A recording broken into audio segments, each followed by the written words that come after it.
presentation now. Uh, Let me know, Brandon, if it is showing on the screen as Good to go. intended. We're good to go, Mr. Gregory. Perfect. Thank you very much. Thank you, everybody. Uh, the similar, as mentioned, this is the section 2, in which we are going to go over this contract. And this webinar is intended for anybody that is at the C-level, business owner, or just expecting to become a government contractor. And it is designed, including this first session, to go all the way from the cradle when you start and you bid into the contract, etc., all the way until the end when you have already won a contract. And we are going to start with that process like, okay, so now you won. So what am I going to be expecting out of these entire issues? This is an entire outline of what presented in session 1 and what is going to be presented now in session 2. That start with the part 3, part 4, part 5, and then the conclusion. At the end of each one of these parts, okay, we may have a short pause, okay, so we can all do the things that we cannot delegate with each other, but I want to make sure that everybody understand and that everybody have, and please, because of the number of people participating in this contract, we might not be able to pause to have the questions, but please keep flipping up the questions in the Q&A answer, and they will all be answered directly to you or by either me if it's related to this webinar or by the Veterans Affairs if it's related to the Veterans Affairs directly in there. Okay, and yes, in the presentation when Brandon was referring to commercial activity, GL Solution is one of those commercial activities, so understand that they are not endorsing any one of these items. So please ask as many questions as you need to. Okay, so let's start. So, like we saw in session 1, we went over through the RFP, you bid into the contract, and let's say that now you won the contract. You were notified the good news, and they tell you now you are the proud awardee of a contract. So you just received that notification. They send you a document that you need to sign. And the question that I always have everybody, what I call actions prior to the award, and I always tell them, did you make sure that you read the entire RFP? And just to let everybody know, what you see in the RFP, it is what is going to be into the contract. The only difference is that in the RFP is already included the items as you bid on them, not the items as the government defined them. So nothing from the RFP to the contract should be completely new to you. But I always say, before you sign, read it from the beginning all the way until the end. I hear these items that I have listed in there that many people say, oh, there's a bunch of gibberish issues in there. Therefore, I only pay attention to the scope of work. No, you have to pay attention to everything. Because remember that the people who are putting together this contract are human beings. Once we have human beings involved, we are all subject to mistakes, errors, and items that you need to make sure that they are clarified. If you sign the contract and you have not clarified those issues prior to the award, you need to make sure that they are, because otherwise you are committing to justify an error that you are not supposed to be subject to. So very, very, very important in that sense that you need to take those issues into account. And that's what I say always, read. Do not judge the signature until you are for sure that you can actually perform into this contract. And that is everything in accordance to everything that you say that you can do, that you will do, whether it's yourself as a prime or as a sub in that case. Make sure that everything it is intended in that questions, okay? Remember, pay special attention to the section K, the res and serves, because you need to make sure that you are always in compliance with what you are representing. pay strong attention to the Part 52 solicitations, provisions, and contract, because those are the issues that can come over and bite you if you don't pay attention. If you take a look, this is an act from an actual SF-33. This is part of the RFP, and it's going to be the same. The only thing that the contract is going to obviate is the instructions and conditions notice to offer and the evaluation, but everything has to be, and it will come be the same. The main difference is that in the section L and section N, it will just tell you instructions for billings and how do you need to bill. Okay, and that is the important aspect that you need to pay attention, okay, including what are your deliveries, what are your CDROs, contract deliverable reports that you may need to submit, and we're going to go over to a lot of those in detail in here. Okay, so looking into the sections A, B, C, D, E, F, G, etc., are not going to change. Shall not change from what it was in the RFP to what it is now in the contract award.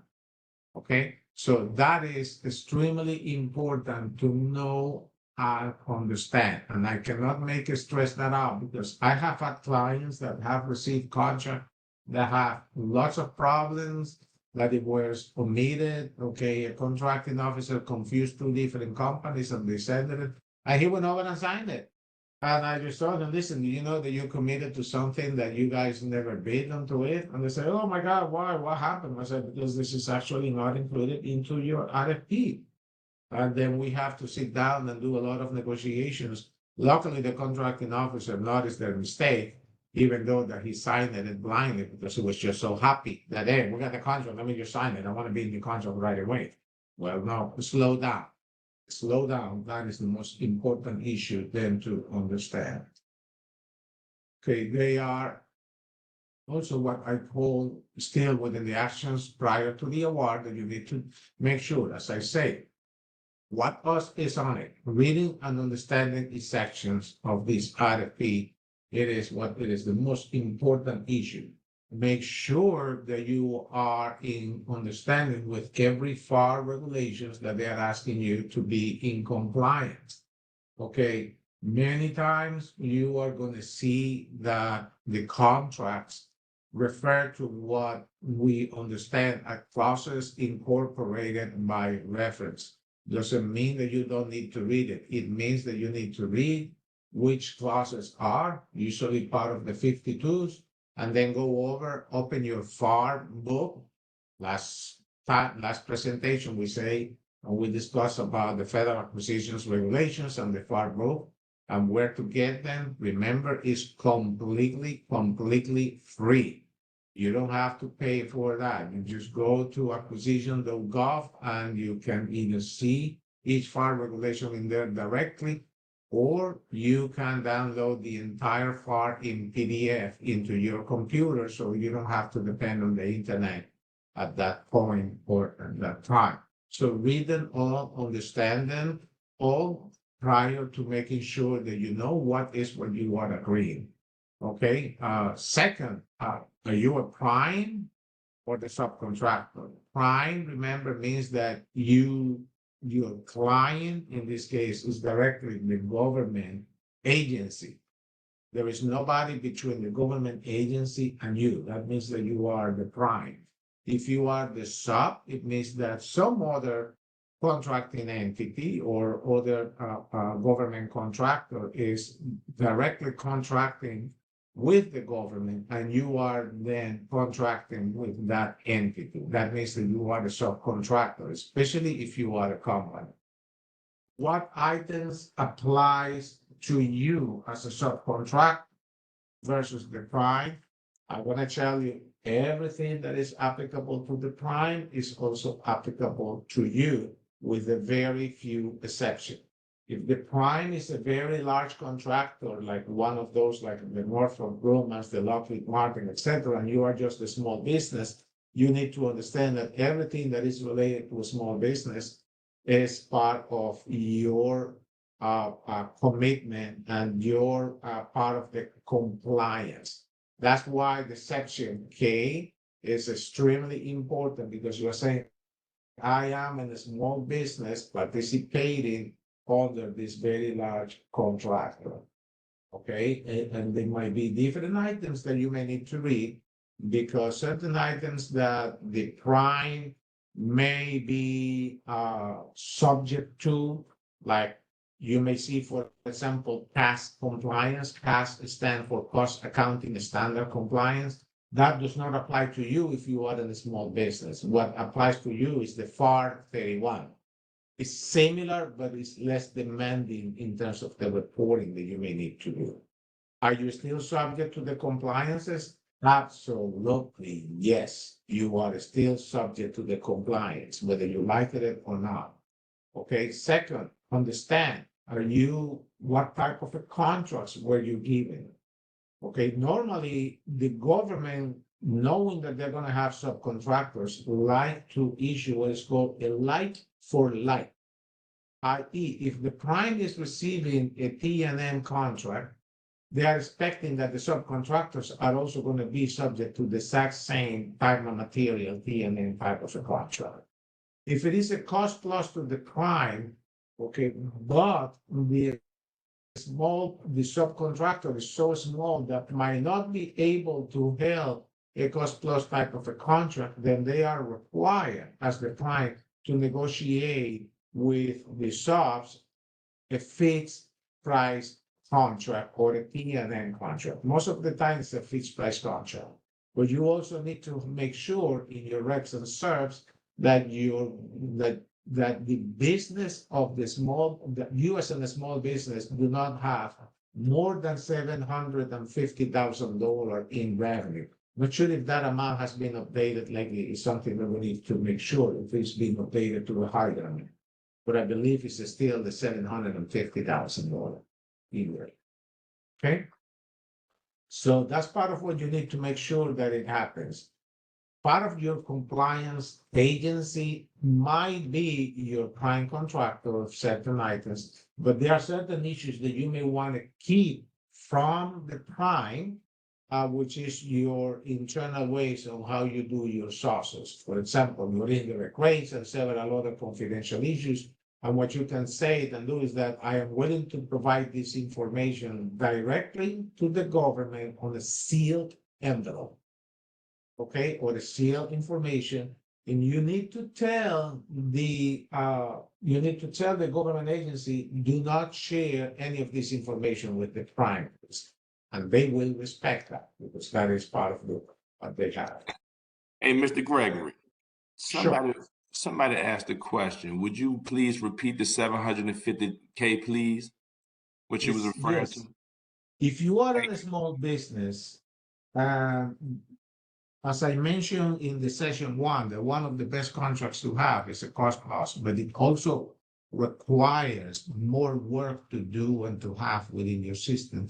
The government recognizes that if you are too small, you might not be able to have that advantage. So they put the threshold that if your business in the previous fiscal year has less than $750,000 in total revenue, you may not be able to justify or to be required that you have an accounting system that can support the cost plus type of a contract.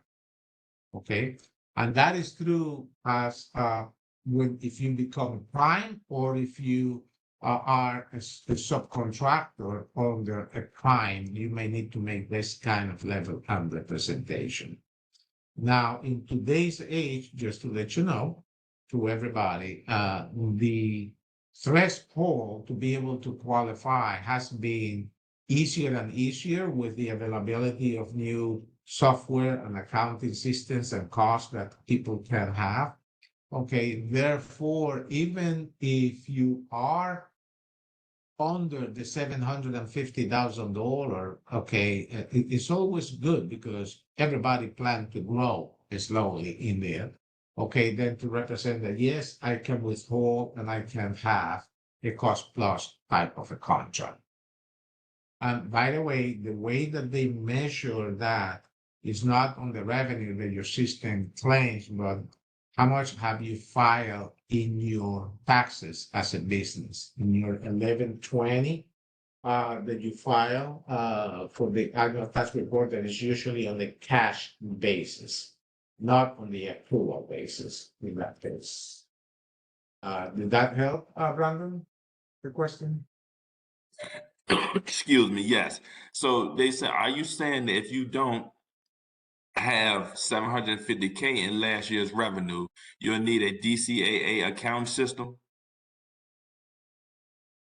You always are gonna need a DCAA account system, what is known in the market as a DCAA account system compliance. It's always good to start. I have clients that start even at zero revenue, and they want to make sure that they have that.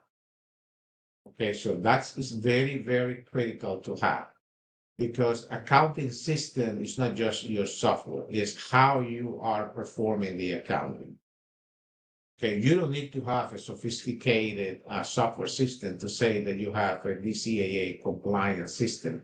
It's just to make sure that you know how you are allocating and treating your costs, your revenues, etc. You can actually have a series of a spreadsheet and have it certified by DCAA. You don't need a sophisticated Deltek system or anything like that in order to have an accounting system, okay, for this. However, it is recognized that when you are small, a cost plus type of a contract, okay, will have more requirements than a regular T&M or a fixed price. Therefore, the fixed price is the most preferable way to subcontract. Okay, T&M is the second, and the third one that I always recommend to everybody is try to get a cost plus if it's possible, regardless of the revenue size that you have. That's my personal and professional recommendation, but I also understand that sometimes if you are too small, you might not be able to comply with that in that case. Good morning, everybody. Once again, thank you, Mr. Gregory. For everyone asking for part one will be emailed out with part two tomorrow at the completion of this webinar once it's ready. Thank you. Thank you. So I can continue now, correct? So Yes, it is sir. important, and it's important that you understand, because in the RFP and in the contract now, you're going to have information about the billings and reporting information that you need to submit. And you need to understand, and I'm going to stress this before, because this is usually what tends to confuse a lot of people. Everything that you are billing, everything that you are reporting is based on the CLIN concept. CLIN stands for contract line item number. Okay, and for example, you can get a pretty big O&M contract, and they're going to have a claim for the services and a claim for the travel and a claim for the ODCs. And you need to track those costs based on those claims. If you are building something, I could be building a software. You can even be a sub, and you might be in charge of a small portion of the subject. Then your contract may have claims and a SLIN. And a SLIN stands for a subline contract number that is part of the claim. Okay, and they can all be in the name of simplicity. Most of the time, the claim is based in 1 year. Sometimes the claims are based in terms of the deliverables that you may need to do. And you cannot move to the additional claims, okay, until you have completed the first part of the claims and the first part of the SLA. Very, very important, and we're going to go over with that with the CDRLs that are due. CDRLs is the short name for the CDRL, okay, of contract deliverable lines, okay, that you need to take into account when you are building part of your contracts, okay? So this is very important to understand. They are all have to be clear and need in the RFP because that's what you are bidding onto. So you cannot claim, I did not understand that. That's why that was just gibberish, I am a subcontractor, will not apply to anybody. The contracting officer will not accept that kind of an excuse because primes and sub, and the subs, no matter at what level, are subject to the compliance that the contract is required. And yes, you can be a sub to the sub, in which in that level you are what we call a tier 3 sub, because you are not the prime is the tier 1, the first sub is the tier 2. If the sub decided to subcontract, then they are a tier 2 type of a contract. Take into account that regardless of the tier that you are as the sub, the contracting officer may need to approve your participation as the sub and at the tier level into your contract and within the prime in that case. So moving right along in there. Okay, so actions still prior to award. Can I negotiation issues before signing? Well, yes, if they are completely new to you, or that you were not included, or there was something that was not clearly defined in the RFP. And that's what I always tell everybody. Do not sign the contract until you read it and that you understand. There will be what is called an entrance conference. That entrance conference will define also when the clock start ticking into your contract. Remember, you may be getting a 5-year contract. When does the clock start ticking to start the 5-year contract? That is the most important issue that you need to understand. Because if they tell you that you have a report within 30 days, it's within 30 days of that clock to start ticking. I have seen entrance conferences being delayed as much as 3 months, just to let you know, which is mean that, yeah, the contract is in there, but the clock has not started ticking until part of that entrance conference is clarified. And in there is when you need to ask the role of the gate. In that entrance conference, you're going to get to know the 3 most important people: the contracting officer, the contracting technical officer, and the contracting technical officer representative, also known as the COTAR. Most of your interaction in the life of the contract will be with the COTAR and the CTO. The COTAR and the CTO have to sign off on your work and send the sign off on your reports, your items to the CEO, so the CEO can tell the paying agency, yes, this contract completed everything, please pay them. Now, who has the binding authority on behalf of the US government? Only one person out of those 3, and that is the contracting officer. If you have not received the blessing in writing, and I want to make sure that everybody said in writing with the signature of the contracting officer, it is not valid anything that the CTO or that the COTAR may have referred to you. Because the only person with the bounding authority is the CO. Therefore, CO by default are going to limit their interactions with you because they don't want you to say, oh, the CO told me or guaranteed me this. So don't be surprised if you are trying to talk to the CEO and the CEO may not be responding directly to you because they is trying to find out first what is happening and what is going on. On the same basis, I always recommend that you control the information that is being given to the CTO, the COTAR, and the CEO from your company. That's part of the entrance conference that you need to define who has the binding authority for your company and who has the rights and relationships to control the information that is going to be flowing to any one of these 3 individuals.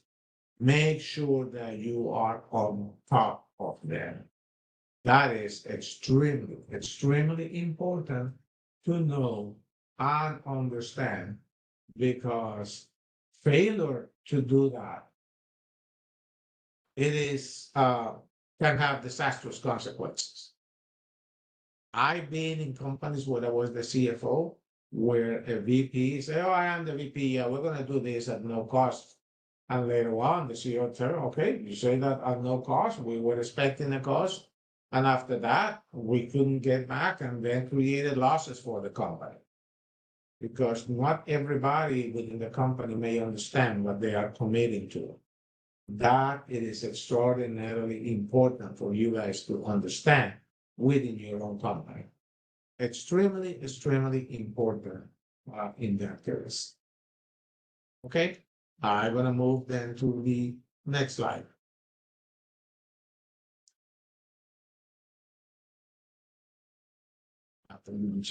From pricing to execution. Yes, you won the contract. People say, "Yeah, it was the best price." I always ask, "Are you sure that you were not just the cheapest price?" And the cheapest, because in a lot of the agencies in today's environment are issuing a lot of contract to what is called LPTA. LPTA means lowest price technically acceptable. So when you are doing your RFP, when you are doing your pricing, make sure that you understand what you are committing. I have seen many people that tell me, "Yeah, I bid this low price, and then thereafter I try to increase the price." Let me tell you, that is practically impossible to do. Once you bid that price, once you accept that price, no matter what, you cannot increase it. Even if the quota wants to increase it, he may not be allowed to increase it. Okay, they are rules and regulations and items that if they decided to continue going through this process, okay, the contracting officer may have no choice but to cancel the contract and put it over for bid again, just to let you know. And that's exactly what you do not want, because that means that you will have to spend the exact same money to bid into the contract, and then you may not win the contract in the second portion. Second, take into account that you are going to be hiring employees to perform into your contract, not consultants. If you are in any category that is called set aside, take into account that you are committed to do the job with 51% or more employees, not subcontractors, nor consultants. Okay, even if the prime is a big company and you are being given a subcontractor because of the set aside category in there that, hey, they have to provide contracts to, let's say, 20% to a small business. At that moment, you are in the set aside category. You have represented, you are in a small business, and you need to make sure that you are hiring employees.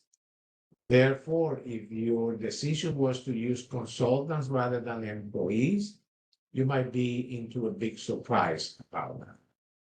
I have personally seen contracts, prime and subs, being terminated because they are using consultants or subcontractors to do more than 50% of the contract. That is one of the main consequences of using consultants versus employees. The second portion of it is that there is another agency that have strong regulations to determine if the person that you are hiring is a consultant or if it's an employee, and it's called the Internal Revenue Service, the IRS. They have the right to audit anybody, and they have the right to audit and review if the people that you are booking as a consultants are really consultants or employees. And that have very distinct consequences in that items in there. So make sure that you have a clear understanding. I have seen many people say, "I want to be a consultant, not an employee." But when you put in front of them the items that they need to fulfill just to become a consultant, they says, "I cannot do that. Therefore, you have to be an employee." I remember an employee not necessarily has to be a full-time employee, can be an hourly employee that have multiple different denominations. Okay, but that's subject to a different class and a different items, and we're going to see it later on when we are in part of the financing and part of the pricing and executions here. Okay, the IRS have a way to define it through 10 questions that they normally ask, and the questions can have multiple different answers. I only know for sure an answer to one of them in which 99%, okay, that says yes, if this person comply with that, which is, does the consultant has liability insurance, no medical insurance, but liability insurance, and can present it to you and have send you your ACOR certificates, okay, for that, then you are into a very good chances that you are using a consultant. Be very, very, very careful. And I always say this because I've seen many people that says, yeah, a friend of mine told me that this is what they are doing, and they are doing fine, regularly. So what are you talking about? Which is, and I fill in the blank. That's what the dot means. What it means is that your friend is what I always call it is flying under the radar. And it's not going to be, it's going to be sooner or later that he may be caught and then he may be subject to one of the worst consequences. And I have to tell you guys, the worst audits I professionally have been involved is assisting clients that book consultants when they were supposed to be employees. We call it a 1099 audit. In fact, just to give you an idea, the other day, the client sent me a 1099 for review. And in the top of the contract, it was saying employment consulting. And I says, no, that's an oxymoron. You cannot have an employment and a consultant at the same time. I have heard of people, yeah, I am a 1099 employee. Another oxymoron. You are not a 1099. If you mention that in front of the IRS audit or something like that, you are doomed to fail right away. No other question asked in front of the auditor. You fail at that moment by just using those terminologies, whether it's in writing or even verbally. And that's part of what you may want to make sure that you avoid to use. You're going to see that this is now even the second time that I am saying, even in this presentation, a friend advised me of what I need to do, which is ... Be very, very, very, very careful, because what your friend may be asking you to do is something that is not in compliance. And once you are out of compliance, you are in trouble. You are in trouble and you do not want to be. Plus a lot of money to get into these contracts, and the last thing that you want to do is because of a friend's advice to lose that ability. Okay? Hey, Mr. Gray, before you move on, Sure. quick question for you. Let me see. Can consultants be 1099 employees? No, that's exactly what I say. A 1099 is a consultant. That's it. An employee is a W-2 person. And as an employee, the person then is subject to all the compliances that the government is asking.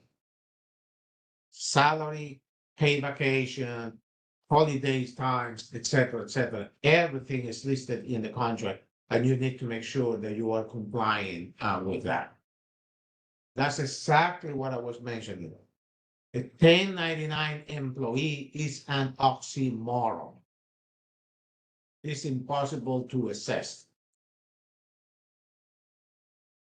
And I don't care what any attorney or friend of yours have told you. It is an oxymoron. Trust me. Been there, done that, been in the audit, my client lost. I don't want anybody in this place, okay, in this webinar, to have the exact same problem and lose it.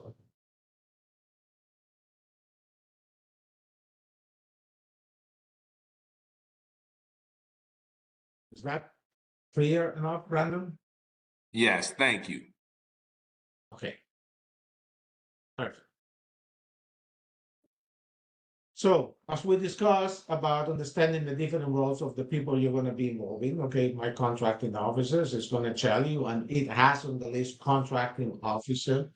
You are going to see also that sometimes they use contract specialist officer. They are not the contracting officer, but they are like an assistant to the contracting officer, and they have no binding authority, zero. They are just being used to get the communications, to create the report or something like that, and to pass it along. Do not take anybody else that is not a contracting officer as a commitment that they have agreed to something. Most of the time, you're going to be dealing with the contracting officer, technical representative of Qatar is usually assigned. They give you the name, the email, the telephone number. I'm going to tell you who it is. Okay. And this is the person that you're going to be sending all the reports. At the entrance conference, always ask, if I send this, who do I need to copy? And those usually become rules of understanding between you and the people involved into this contract. So that's why it is very, very important. You're going to see that every contract has a series of reporting that needs to take place, okay? And those reportings are what you need to make sure, because that's how you're going to be evaluated about the progress, what you can commit, what you can say or do not say. Very important that you may want to make sure, even if you are a sub, about those reporting on those items, even among your prime, is because the small business now are regulating that if you are a subcontractor on a large contract and you are an official sub, the C parts must include you. Everybody knows what the C parts are. It's the contract performance rates system, which is something that is shared among all the government contracting officers, and then we'll use that to evaluate how good or bad have you been performing on every contract. So when you say, yes, we have experience with this agency, and they list you, they are going to be going over to that agency and checking the CPARs on that agency. CPARs are usually issued annually, most of the time. Okay, sometimes can be less, but most of the time it's annually that they are issued. And therefore, even if you have a 5-year contract, but you are more than a year in there should be a CPAR for the first year. Okay, so, and even you as the sub, you can demand now to be listed in there because you want those CPARs, because number one, at some point in time, you want to be a sub, but also you wanted to know how good or bad the prime and the government is saying things about your company. CPARs are negotiable, just to let you know, okay? Particularly in the correct. However, if you miss a report, if you did something that it was incorrect, don't expect to get out of that. Okay, very, very important. So I remember, and again, only the contracting officer have the right to bind the government, including CPARs and other issues. Official and unofficial communication. I always stress this very, very, very strong. Be very, very careful with the communication. Even within your company, the smaller you are, you need to make sure that you are in control of the communication. Any communication is a representation that you are making about your own company. Do not let anybody take that away from you and make a false representation, because that can be a recipe for disaster. And you do not want to be in that boat at any point in time. That's what I always stress. Be very, very, very careful. Make sure that your communications, especially writing ones, are clear and concise. Even I, sometimes when I am communicating with government contracting people, I may draft the email, let it sit down, review it, and ask other people, what are you interpreting about this? Because I don't want to send anyone the wrong message. That is the most important part that you need to make sure about it. And that's what I say, be very, very careful. I stress this point very, very well. And you need to send information within your own company about who has the right to communicate with each person at any time. And you check, make sure that you are controlling the communication, make sure that you know always what the left hand is and what the right hand is doing. Because failure to do so can have disastrous consequences.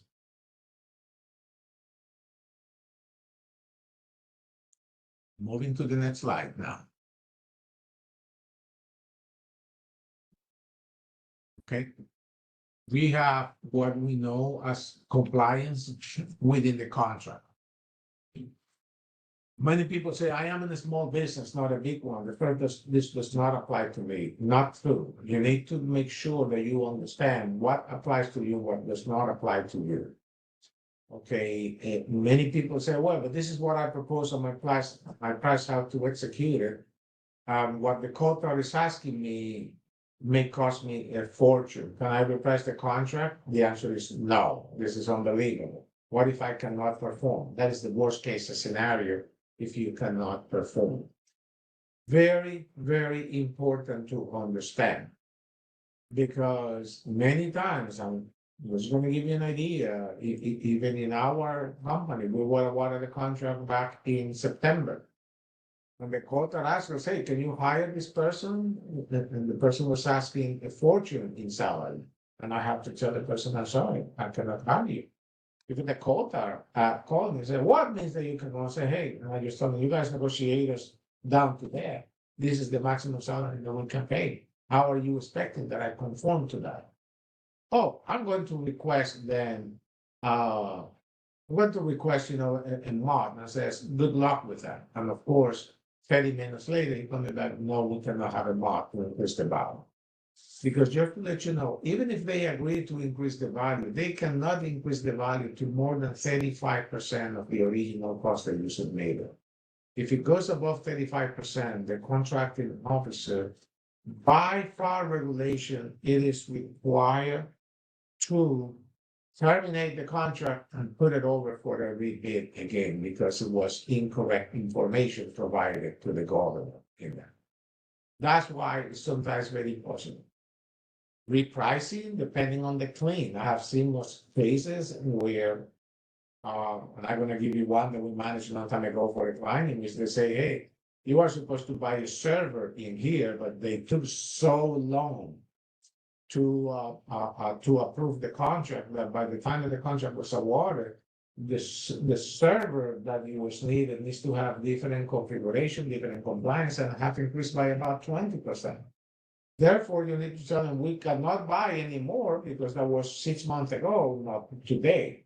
Today, the server that you need with the items that you need is this X amount. This is the configuration. Then they approve the increase in the price for that specific claim, not for the entire contract, but for that specific claim.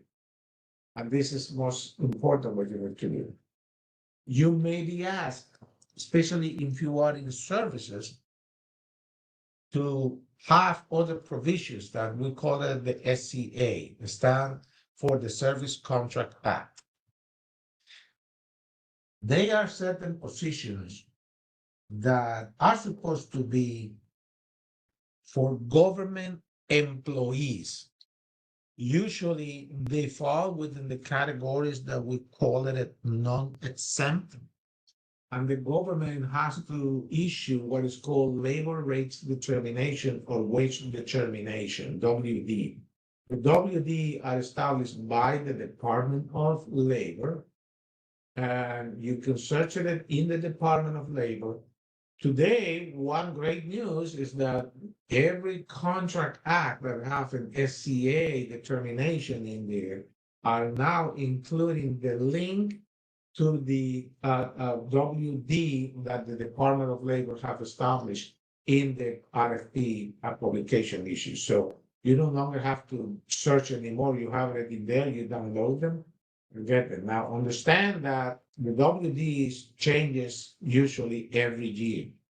You cannot change it, but the Department of Labor changes.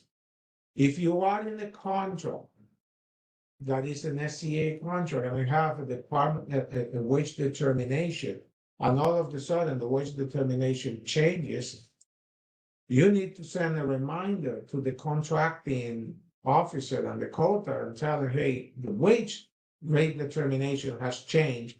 This is the new rate that I need to pay from this point on based on this. I need the contract mod, and they will have to issue the mod to you in that cases. Okay, that is part of the negotiation that has to happen in the. But understanding the SCA, the Service Contract Act, is extremely important because you have to pay a minimum, not a maximum. You have to give these people a certain level of vacation and preference. If this is a recompete contract, you have to give preference to the existing employees within the SCA. They have the right of first refusal. If they refuse the job, then you can go over and hire your people.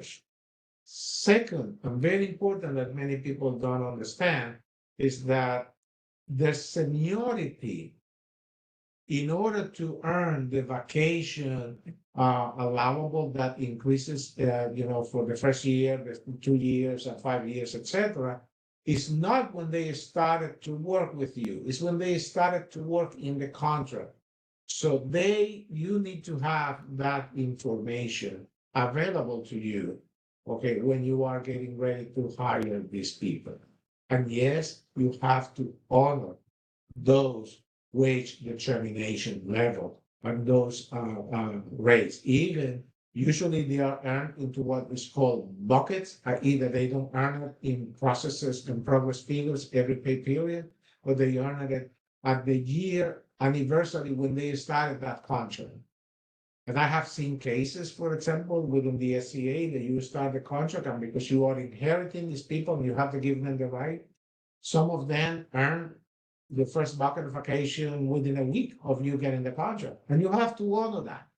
You have to honor that, whether you like it or not. Okay? You need to make sure that the fringes that you are providing for all SCA and non-SCA people are completely separate and that you can accommodate them. For example, many of us love to mix, we call it a pay time off, vacation and sick leave. If you have SCA, you need to keep the vacation and the sick leave completely separate in there. Okay, and many people also come over to me and say, but I have my own people. Why do I need to hire the employees from the former incumbent? Because that's what the SCA contract. There has to be in a specific area that says SCA applied to this contract. And that is within the RFP. And when that happens, if you have not seen the wage label determination, you may need to ask the contracting officer, what is the wage label determination number? Because you have to search it, whether it's within the Department of Labor or other level, it will tell you what the contract is going to be happening based on the performance. And I'm going to give you an idea. I have seen a contract lately that was subject to SCA for about 18 employees, and they are all working from home. That's an interesting portion. They are all working from home, and all of them are subject to the SCA. And because this is a contract wide for the entire United States, you have to say, oh, this person is working from Oklahoma City. This is the wage determination that applies to them. This other person is working from San Antonio, Texas. Then this is the wage determination. So you have to search it person by person, making sure that everything is within that level of compliance. There are other issues, especially if you are in constructions, maintenance, that is also called the Davis-Bacon Act. Which is similar to the SCA, but goes a little bit above and beyond, because it's not just about the wage labor determination, but it's also what is called the prevailing wages for certain labor categories, that a carpenter may be paid a rate amount, for example, if they are doing the work in DC, but if they cross the river and move to Virginia, the exact same carpenter may be paid a different wage and determination level. When you are working in the, with the Davis-Bacon Act that is applicable in many contracts, you need to make sure that you are compliant with that, and that you also need to submit what is called a certified payroll. Certified payroll is not just telling ADP or somebody else, oh, did you pay them? Yes, no. It's a special provision that you need to complete on how much you paid and on all the hours to those employees within the exact same level categories and how many fringe benefits you provided per hour per day in each one of them. There's a special report that needs to be filed. Very complicated, not that easy. I am now going to move to the next slide and managing the contract execution part 4. We've been now almost an hour. Can we take 8 minutes breaking here? Hey, Mr. Greg, I was thinking the same thing. We could take a 10-minute break and everybody come back at 12:03. That'll be great. Perfect. Perfect. And if anyone has questions while we're on the break, if you could please place them in the Q&A box. For those that aren't able to see it, if you are on your laptop, over to the right-hand side, there are 3 dots. You'll be able to see the Q&A box from there. Or if you're on your mobile device, if you look, I believe, to the top, there are 3 dots. If you select that, there are 2 tabs. One of them says Advanced. Click on the Advanced tab and scroll all the way to the bottom, and you'll see the Q&A. While we're on break, I'll be responding to some of the questions. Thank you.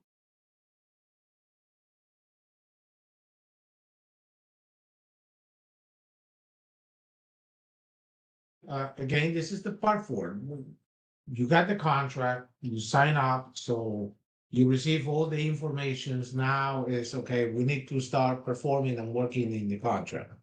So let's start with some of the basics that we're gonna have. Part of the scope of work or the SOW, we need to have in the startup date. Remember, we talked about at the entrance conference that may end up being defined. You also may need to define in that entrance conference, okay, what kind of clearances and badges for the different contractors, i.e. your employees or your subcontractors may need to have.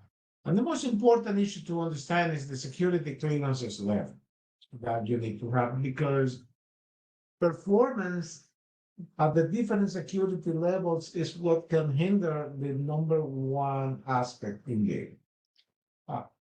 Security clearances level start at the most basic one, which is the public trust, which is usually conducted by the government, and they need to complete certain information that then is sent to the government representative that is in charge of these clearances. And in many cases, unless they have the clearances of that public trust, they will not be able to do any work for you. So that is something that you have to take into account if the people are subject to this clearances level, etc., especially the public trust level.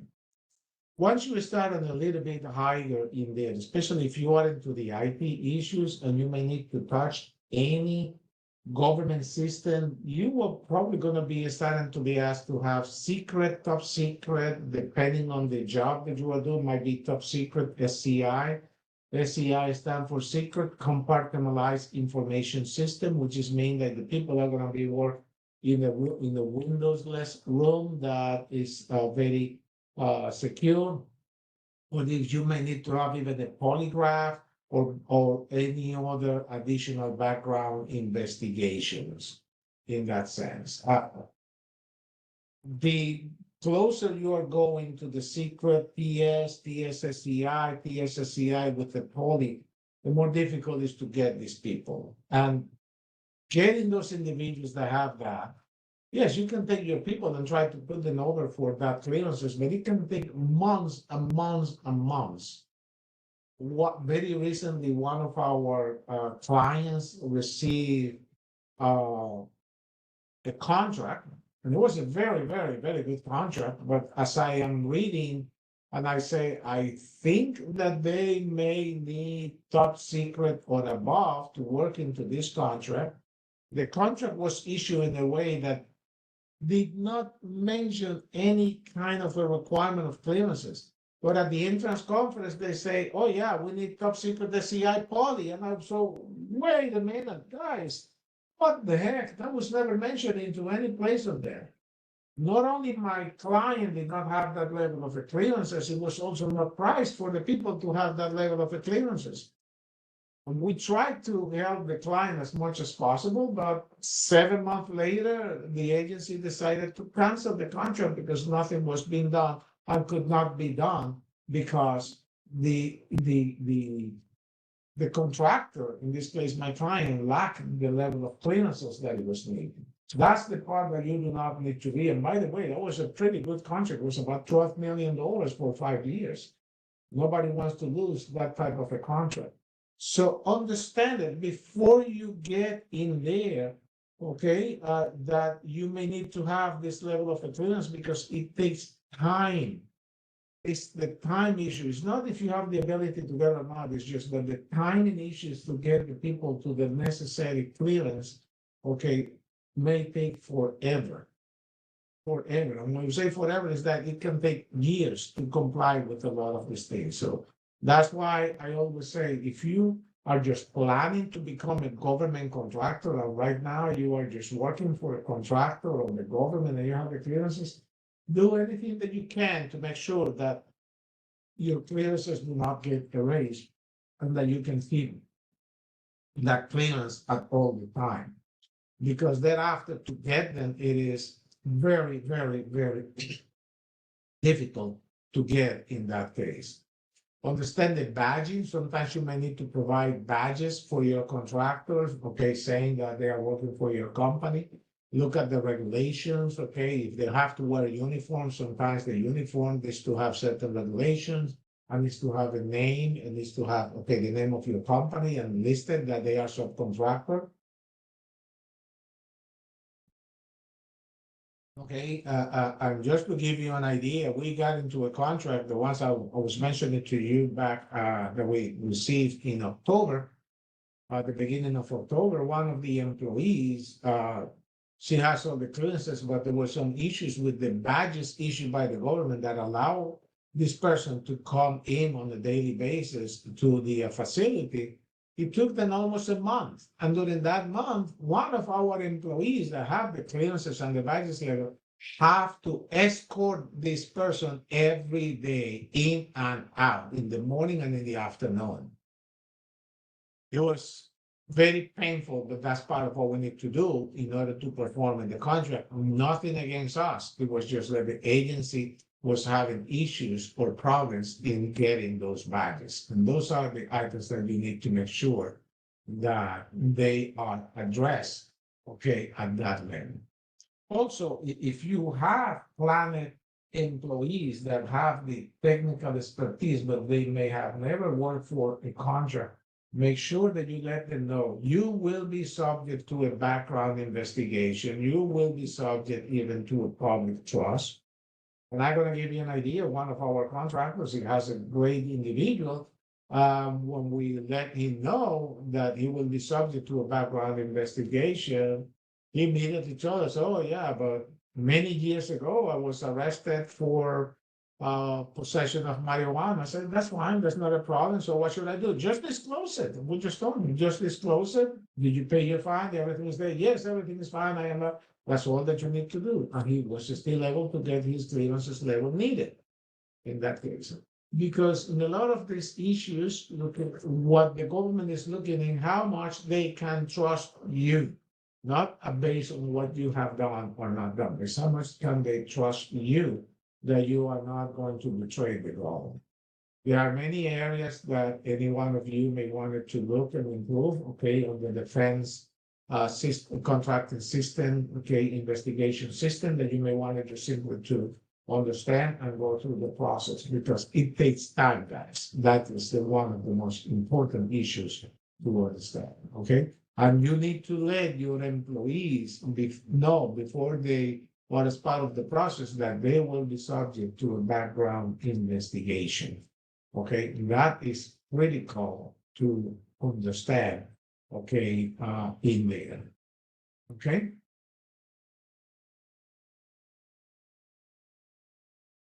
So, moving right along into the next one, remember what we said, that what we refer to, that you need to make sure that you are going to be hiring employees. So what does it mean hiring employees?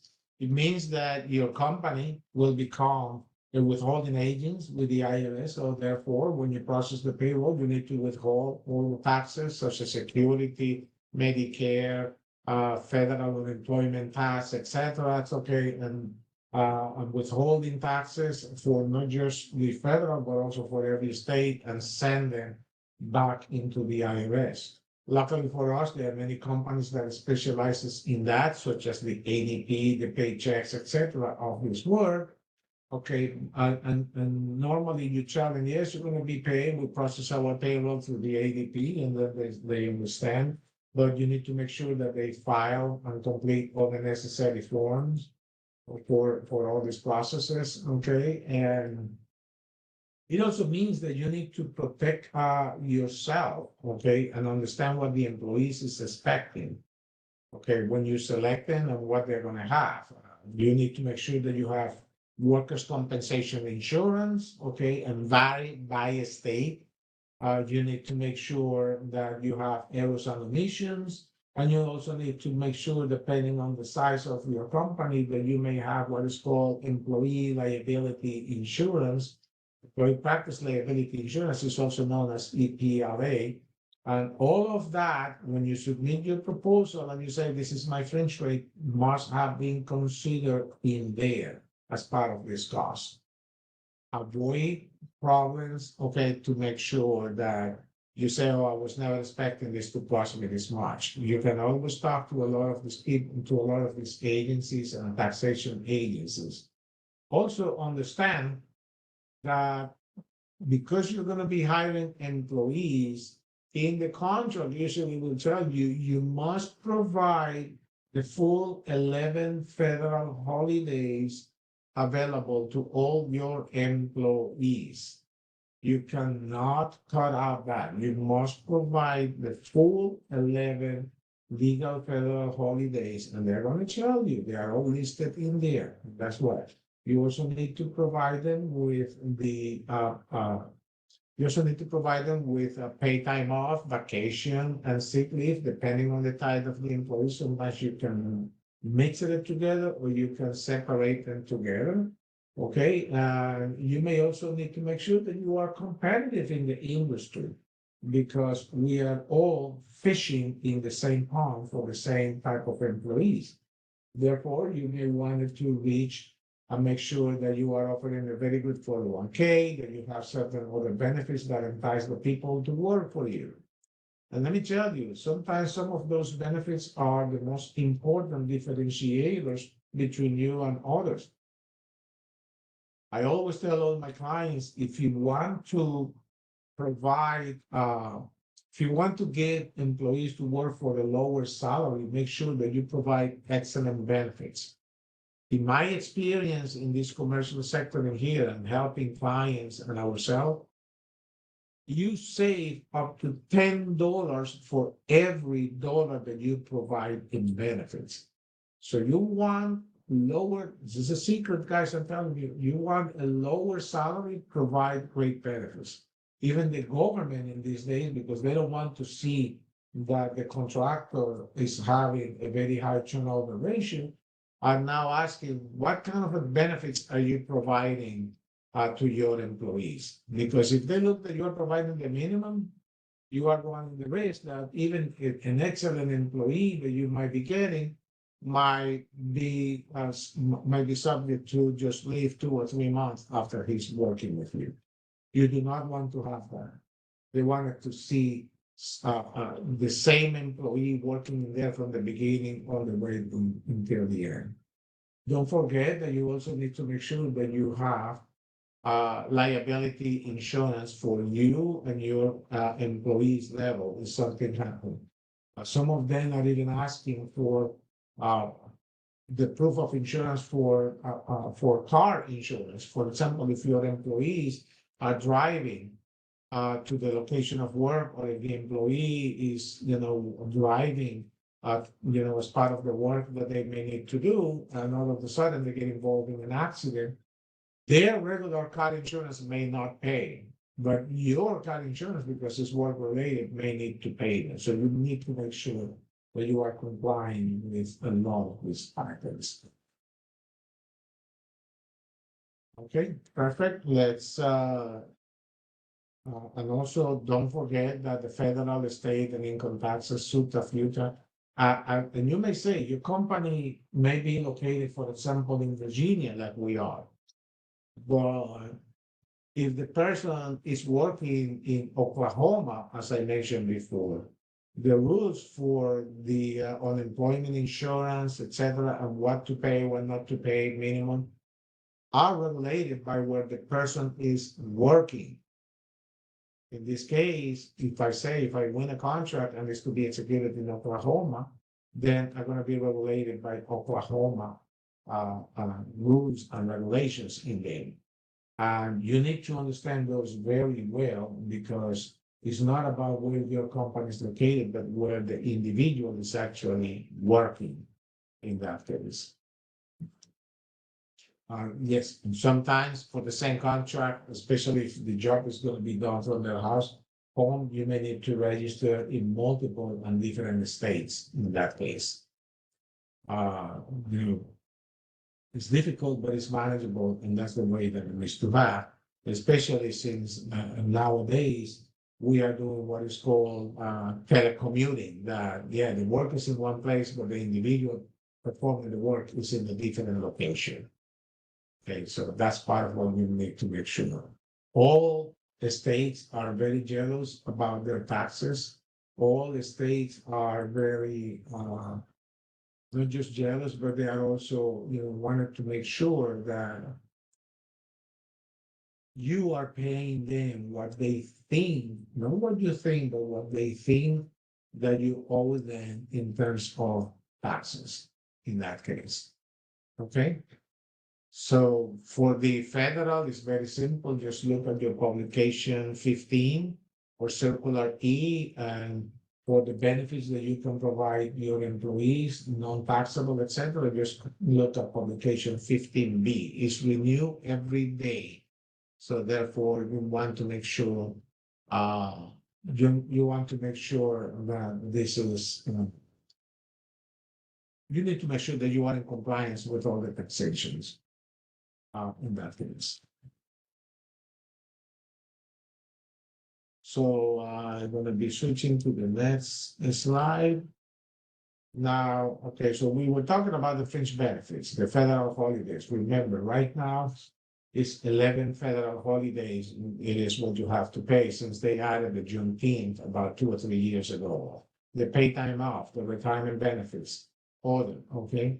Make sure that you protect the company from yourself and employee action. Let me tell you, many people fear the employees, but I'm going to tell you that based on my experience, sometimes the most difficult person that is going to get you into a lot of trouble is that employees that you trust, because he's a very good friend of yours, he's a very good into the technical, but he's not very well versed in terms of what he can and cannot ask employees at that level of situation. That is usually what gets 99% of the time gets companies and people in trouble. I can give you a few examples. Many years ago, one of my clients, the government requested to have the authority to approve or disapprove somebody's timesheet that was performing in there. And my client say, oh yeah, sure. We're going to give you the authority to approve or disapprove. That is a big no, because the government is not part of your company. Not only that happened, not only there was a lot of back and forth and issues with that, but the government also went as far as to say, hey, we are firing this employee. And the employee got fired. Well, the employee then sued the company and the government because they were the contractor on the first on the first part of the jury. The government says, hey, this person is not a government employee, not sure what happened here, therefore we request a dismissal from the government. The judge agreed, and the contractor was left alone to fight this issue. Lo and behold, because my client was not doing things correctly in that sense, they were found liable in front of the employee, and they have to pay 7 months back in payment and restitutions to them, an additional $75,000 in penalties. $75,000 in penalties. That was a pretty big issue. Plus the attorney's fees that the employee incurred at that time. So they ended up paying close to $130,000. And that is all coming from profits. And that's the kind of a situations I don't want any one of you to be involved when it comes over to them. If they would have had EP&L insurance involved, the EP&L may have paid some of those if the insurance find out that everything was done legally. Several things in there, including allowing the government to supervise and make determinations on behalf of the employees, was not very well managed. If the government wants somebody out, they need to tell the equivalent of the contracting officer from CEO to CEO at the company and say, hey, we may not want this person in. You have to remove that person from the contract. Not necessarily mean that you have to remove that person from your company at that level. Those are the kind of pay disputes and labor employment dispute that you do not want to be involved, and that you need to prepare yourself that what may be happening, okay, to make sure that you are not into any problem. They are insurance for all of that. They cost money. Just to make sure that you are in compliance. Now, what happened? Remember, if you have EP&L insurance, which is employment practices liability insurance, right? And you end up having a consultant working for you, the EP&L will not cover any actions within that consultant. That's one of the risks that you need to follow, because the consultant is not an employee of the company. So that's one of the other issues, as an example, why you need to have employees rather than consultants at any point in time. Okay, if you are a subcontractors, the people doing the work for you must be employees of your company. And everything that I'm talking here that applies to the client, remember, also applies to the sub. Hey, Mr. Gregory, before you move on, I got a question for you. Sure. It came in and said, did I understand correctly that as a DoD contractor, employees need to be given all 11 federal holidays paid time off, as well that all employees working on a federal contract need to have a background check? That is correct. If the contracts require. I have seen some issues related to small contracts by some agencies that they are not requiring the background check because the government feels that there is no threat to that requirement. But in general, yes, that it is correct. Thank you.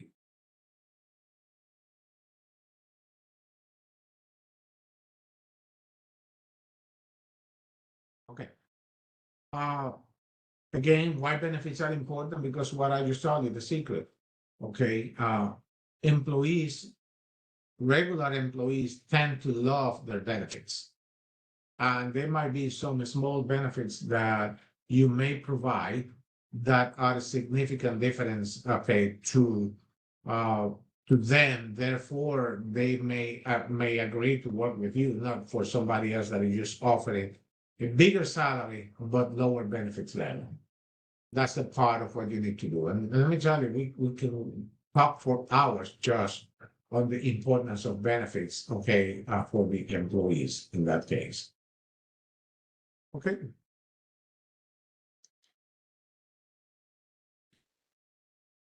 Subcontracting. Many people don't understand the difference between a subcontractor and a consultant. A subcontractor is an agreement between a corp to corp or a C to C, as many people tend to look over. You are receiving the subcontractor because you are subcontracting, let's say, from a big corporation like a Lockheed Martin, a Boeing, et cetera, okay, on your company. A consultant is a consulting agreement between your company or other people company and an individual. Now, remember, we are talking about a lot of the pass-through clauses that we discussed in session 1, most of them the 52. You must pass through all the 52 clauses from your prime contract to your subcontractor, especially those that are applicable, or the conversion if you are not in a small business and you are a large business, okay, then the conversion from the prime, okay, let's say from a CAS to a FAR 31. Part of the problems that many people don't understand is that sometimes the subcontractor administrators and the agreements that are drafted between the prime and the sub are of a less standard quality. I have seen agreements that are as short as 2 pages from a court to court. And I just laugh in that because people say, oh, that means that I'm not subject. Well, no, you want to be subject to all of these things. It may sound ridiculous that I'm telling you, why do I want to? Because the government wants to make sure that you know how to perform under all of the circumstances and that you are always in compliance and regulations. Because if something happened, even if you are the sub, you want to make sure that when that auditor goes over to audit your prime and they say, oh, you have subcontractors, let's just go over and audit, that is just check, that you are not violating any items, whether they pass it to you or not. Many people say, but how do I know what pass-through clauses? You have access to the RFP. You can download the RFP from the SAN.gov at any time, and then you will be able to see what subject clauses are part of this pass-through issues that you know that you need to be in compliance. So that is the most important part. Now, sometimes we do have to hire consultants, and consultants agreements are necessary, yes, and the government accepts. There are certain agencies that love consultant agreements, like, for example, the USAID. They love to deal with 1099 consultants, especially because they require a lot of issues at the international level. But that doesn't mean that there is no compliances. No, there's a lot of compliances still that you need to make sure that you are qualifying in there. However, you cannot pass through any of the 52 clauses from the company to a consultant. It is the responsibility now of the contractor, i.e. the company, to make sure that that consultant is now in compliance with the issues related to the government contract. So if you take a look, yeah, you may think that you are saving some money. The consultant thinks that he's being smart, okay? But your work now increase, your compliance is now increased because now your company is responsible, and the consultant thinks that he's saving some money, and the reality is not. And I'm just going to give you an idea of what many consultants think that they are smart, and they say, yeah, if I am a consultant, I don't have to pay a lot of the Social Security and Medicare taxes. Yes, you have to pay it. When you report to the IRS, you still have to pay that. And by the way, worst of all, when you are an employee, 50% of the 50% of the Social Security and Medicare is paid by the company. The other 50% is paid by the individual. Once the individual is a consultant, he is responsible for 100% of the Social Security and the Medicare taxes, whether you like it or not. Okay? Second, you still need to protect your company and yourself for any action that the consultant can make. Therefore, ask. Don't ask them, do you have insurance? If they say yes, no. Ask for the proof of insurance and look when the insurance was obtained and when the insurance is going to be, when insurance is going to end, because you may want to make sure that while he's performing for you, is 100% covered by all the need for insurance. I have seen many consultants that say, yeah, I agree, I have this, okay. They say, yeah, but you need to have this errors and omission insurance as a consultant that cover you up to 2 million. Oh, I cannot get that level. Well, that means that you cannot be a consultant. Second, and this is important too, and I have seen this many times, the person say, yeah, no, I want a 1099 agreement. My name is Greg Linas, but when it comes over to the contract and the payment, please issue the check and everything else to Gregory Linas Inc., which is now not an individual, but an Inc., an incorporation, a corporation. That means that at that moment, you are not longer a consultant, you are a subcontractor.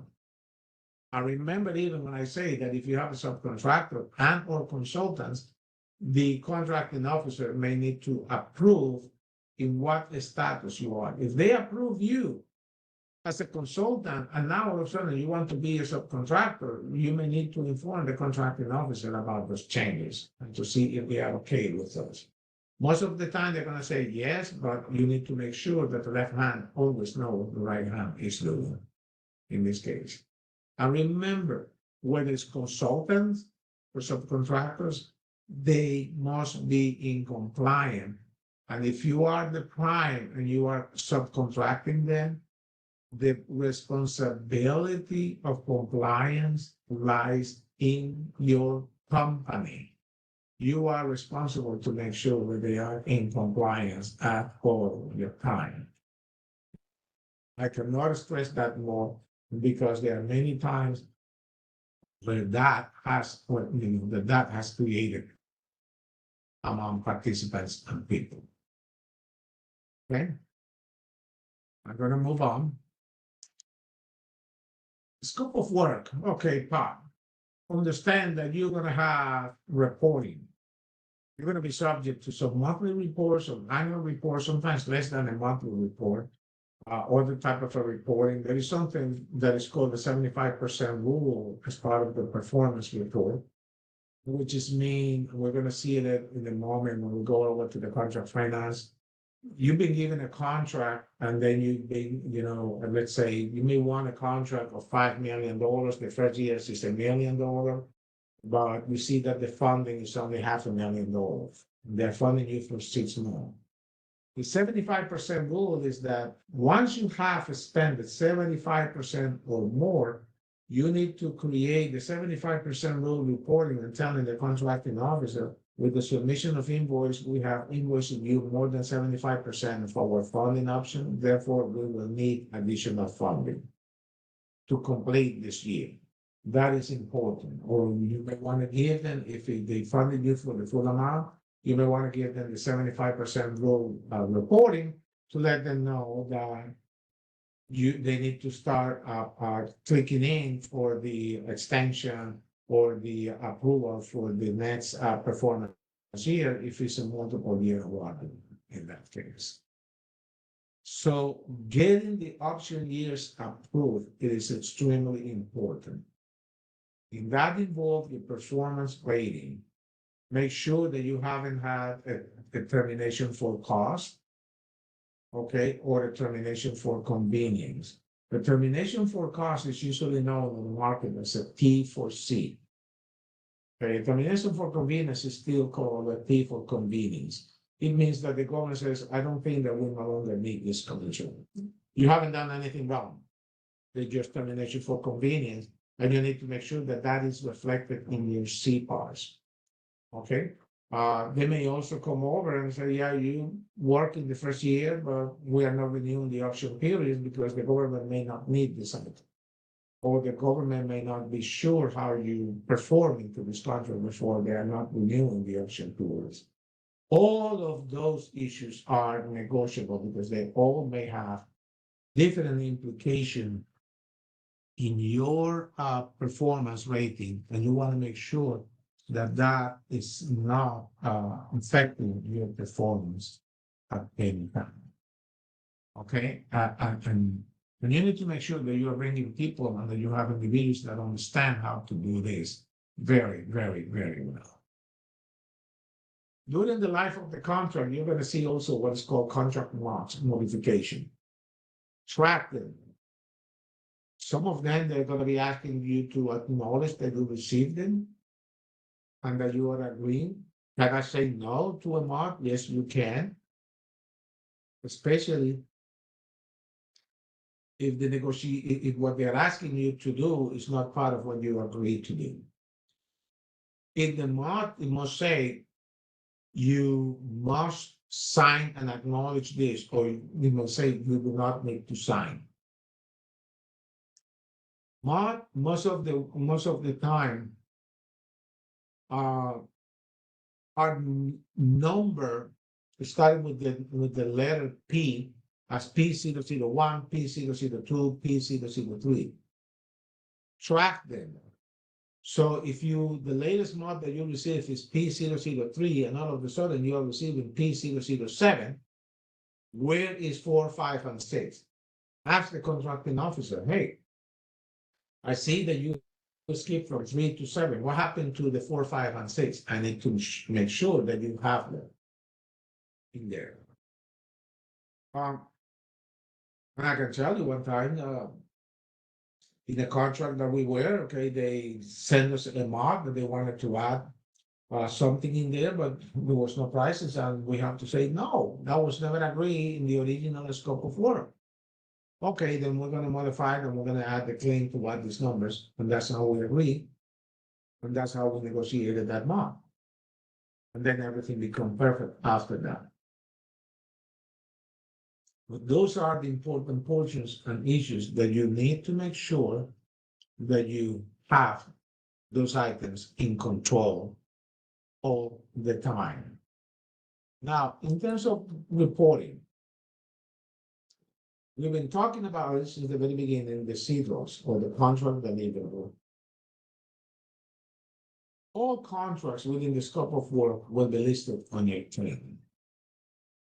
And everyone on the CDROs are going to have clean organizations and reference.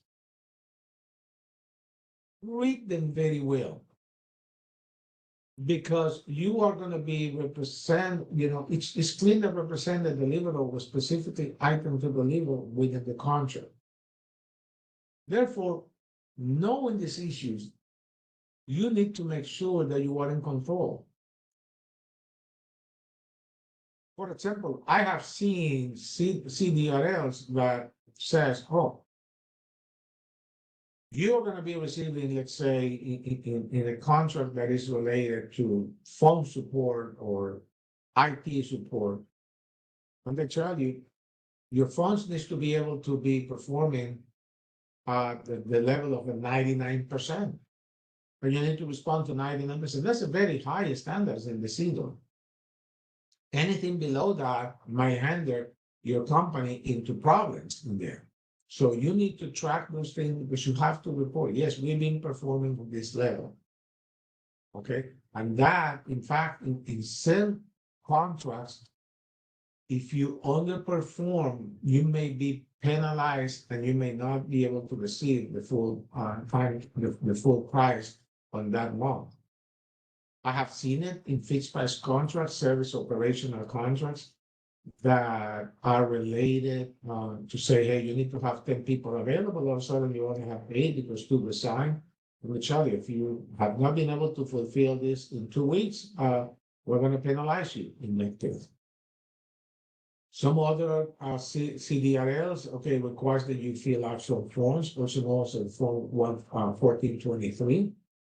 So pay attention to the deliverables, to the request. And if you need to sit down and renegotiate some of these items because the environment or something like that have changed, make sure that you are complying with those CDRLs deliverables in your side, okay?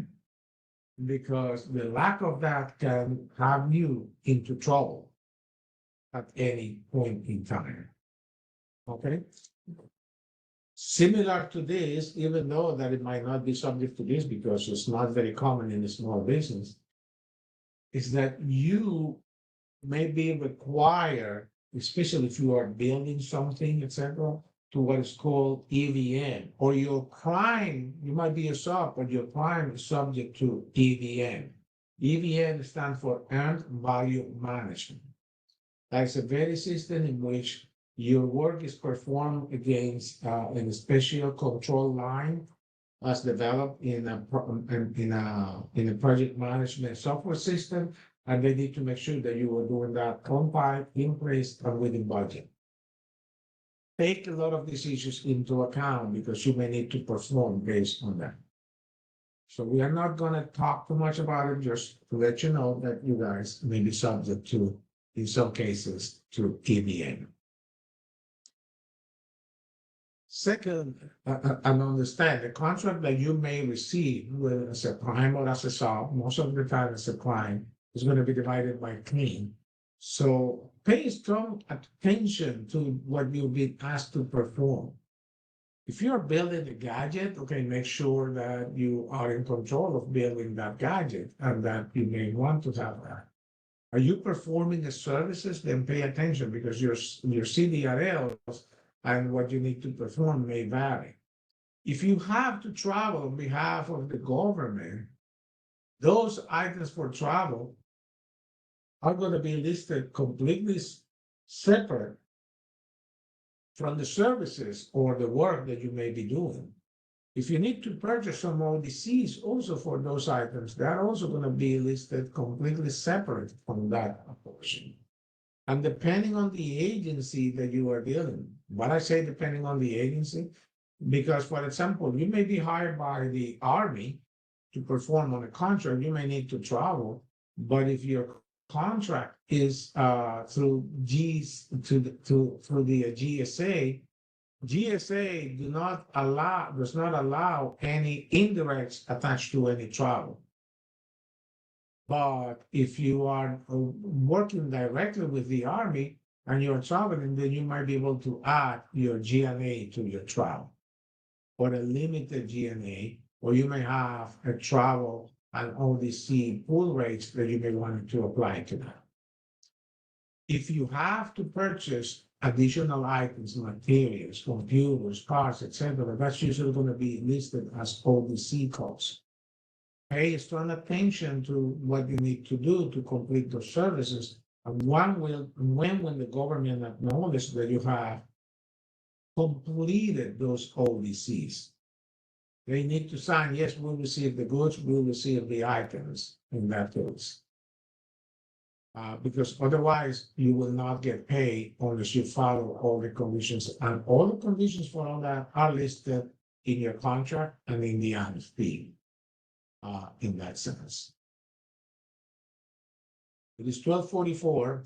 We still have one more section that is the contract financing. I suggest that we continue through unless one of you may want to take a very short break.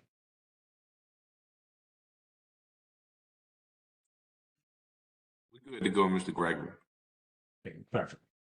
Contract financing is starting to understand that you have received a contract. What's the value of that contract? You bid to a 5-year. Let's say, as example, that every year is $1 million.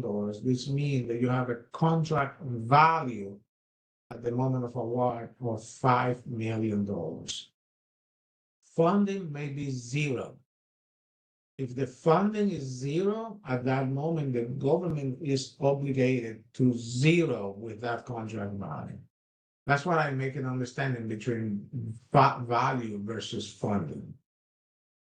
They may say, okay, we are funding you only for $500,000, might be just the first 6 months of the first year.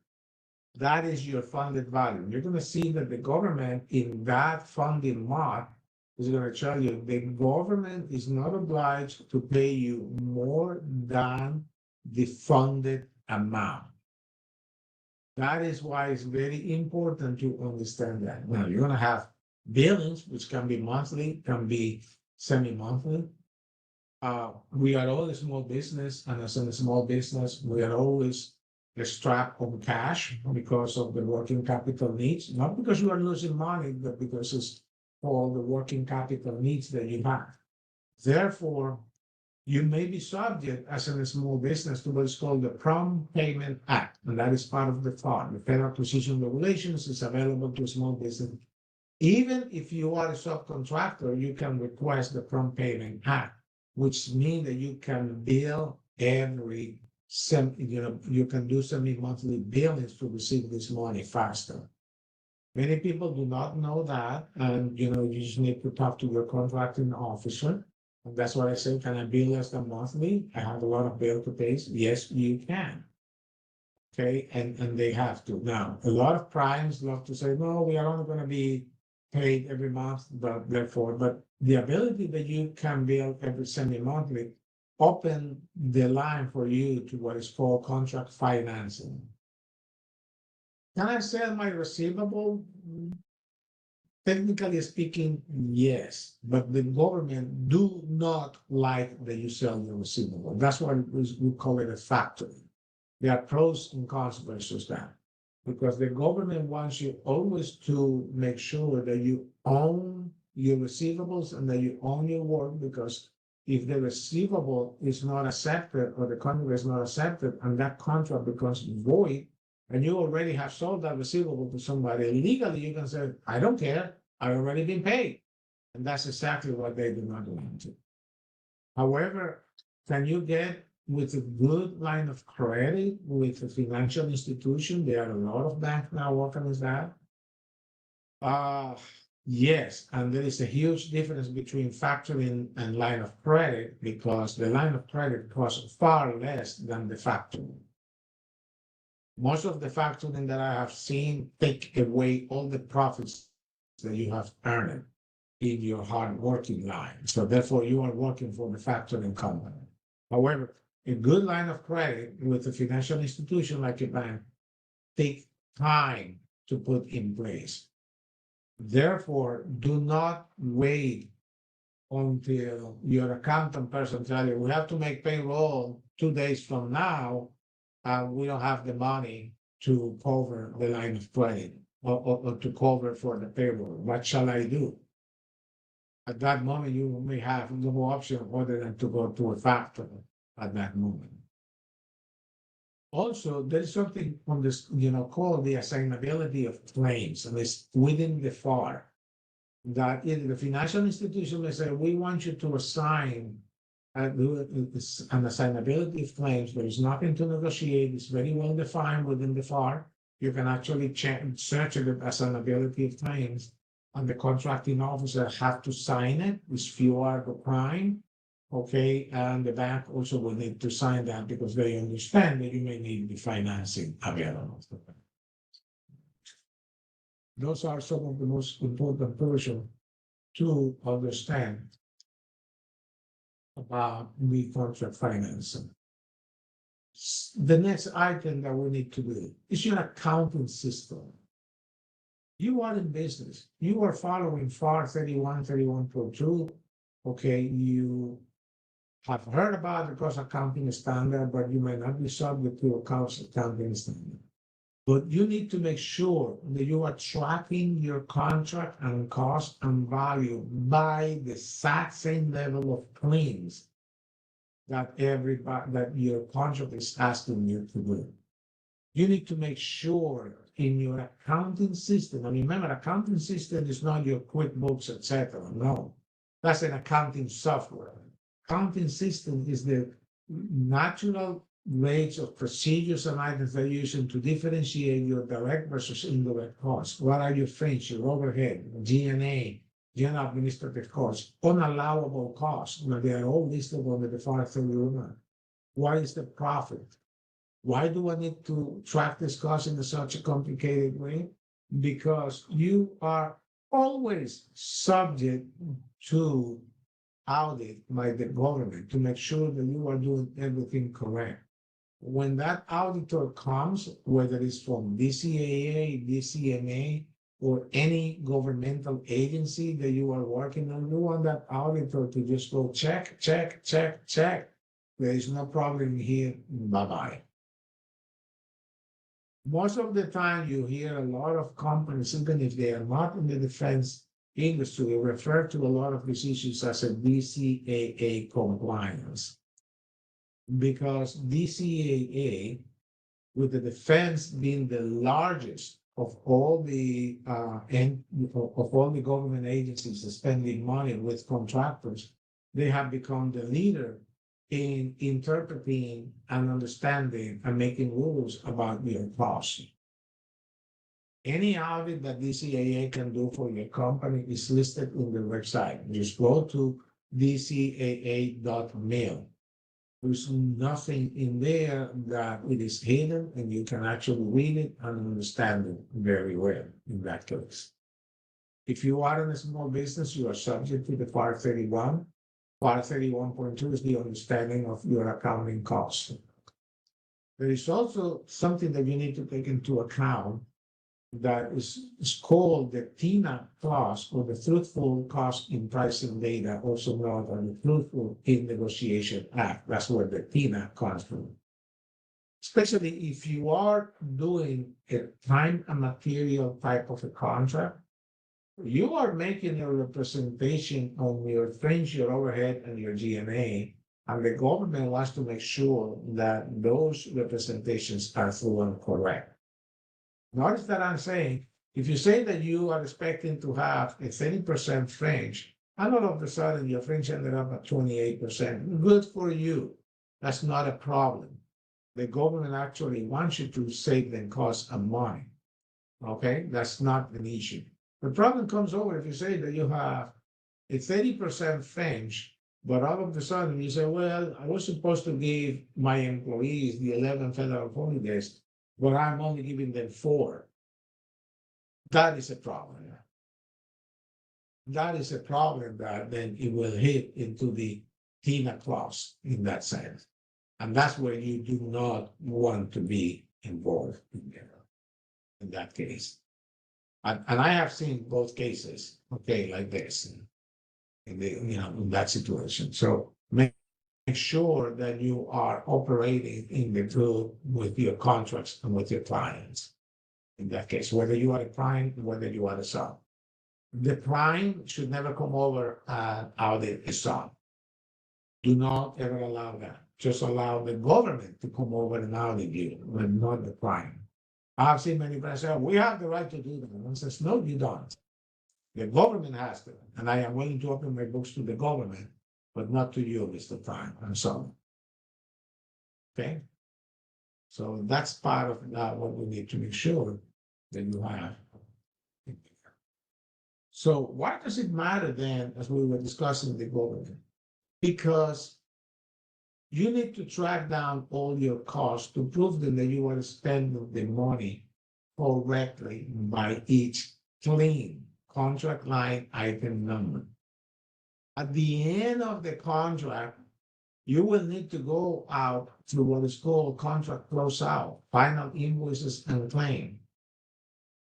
Closing the contract with all your subcontractors and consultants, and at the very far end, then you're going to be giving what is called the releases of claim. We have a client that finished a very long contract, 7 years, at the Department of Transportation, and they finished about now 2 years ago. We are still going through the final invoices and claim because not all the claims were fully paid. They were completed, but they were not fully paid. And we are in negotiations with the contracting officers and the Office of Finance, okay, to make sure that everything is done correctly in there. And I have to tell them because they already were kind of sneaky and sending, oh, here's the releases of claim. And I have to tell the president of the company, do not sign those because we are not done yet. Okay? Because once you sign those, that's it. And some of them may even need to be notarized, and you need to go through your subcontractors to make sure that all the claims and everything else are fully executed, and you need to make sure that you have no claims. Because if you sign the release of claim, but your subcontractor do not want to sign it, you may be subject to liabilities, but you may not be able to claim against the government. That we are now coming to the last slide. I call it, give me the good news. There's a lot of items we've been talking about. It sounds like very pessimistic. Oh, outreach issues and problems. This class is intended just to show everybody what a good management and a good organization can bring to your company. That is the key of this class. Okay, understanding all the above and how to profit from it. Government contracting is one of the best businesses. It's very stable. It's very good. You get a 4 or 5, 6, even sometimes 10-year contract, but you can guarantee that you're going to have that contract level in there and make money and revenue. But I also, as we spend a lot of time in session 1, pay attention to your business development and your BNP. Because once you drop those prices in there, are going to be extraordinarily difficult to change.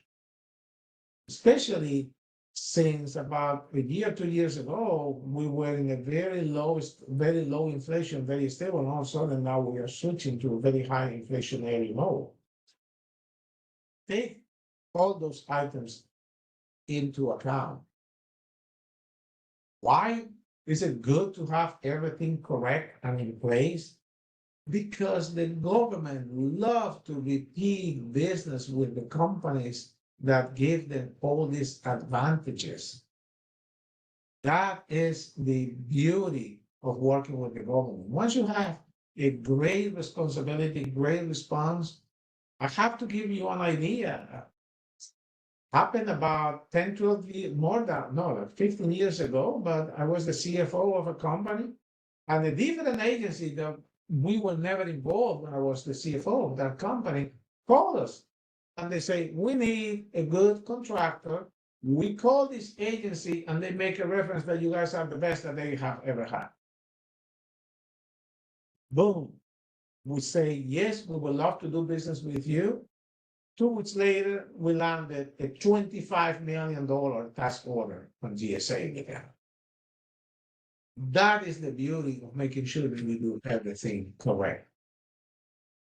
Many people ask me, but if I am a government contractor, does that mean that I can be audited by the government? Always, always, yes. In fact, I always tell the question is not if, but when you're going to be audited. So don't be scared about audits. What you have to make sure is that you are doing everything correct, because when that auditor comes from, you just go in there and says, click, click, click, all the buttons to say, yes, this comply, that auditor will be out of there very, very happy and very, very quickly. So, guys, that comes to an end about the class. This is a bio about myself. Seeing that we have a couple of minutes that we can spend in trying to answer some important questions. Correct, Brandon, or we don't? Hey, Mr. Gregory, well, we right at 1 o'clock. I want to respect everybody's time, so thank you for your time, your expertise as well. This has been a great webinar. I'm pretty sure everybody in attendance loved it as well. I see the comments, they're coming in saying this is a great presentation. If we were unable to fill your question, we will be able to answer your questions and get back to you. For everyone that's asking regarding part 1 of this presentation, when part 2 is ready, I will send out part 1 and part 2 as well, so you will have both copies. If you have any questions, please feel free to send me an email once you get the presentation. And if you actually don't get the presentation, just let me know, send me an email, and I will send it out to you as well. But for now, thank everybody. Thank everybody for their time. Thank you for the attendance. And I hope everybody has a wonderful day. We'll see you again next time. Thank you. Thank you, everybody. It's a pleasure for me to be teaching this class to you guys. Okay. Thank you, Mr. Gregory, once again. And thank you to the team for helping and supporting. Okay.